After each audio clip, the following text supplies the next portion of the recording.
বন্ধুরা, তো আজকে আমি আগরতলা থেকে গুয়াহাটি যাইতেছি। আগরতলা এয়ারপোর্ট ভিতরেরটা। হ্যাঁ, এখন রওনা হয়েছি। তো ভিতরটা দেখো, অনেকে যারা দেখছো না দেখতে থাকো। অল্প 2 মিনিটের ভিডিও। ভিতরের জায়গাটা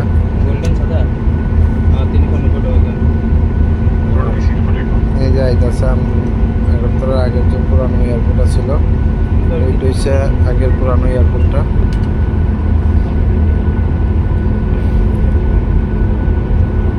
এয়ারপোর্ট পার হয়ে সেটা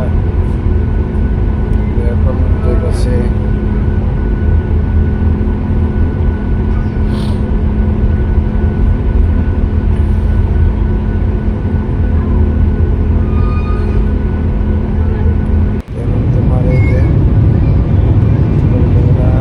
সিটটা দিছে একদম মানে ইয়ার লগে কিছু দেখা যায় না, সিটটা ভালো করছে না।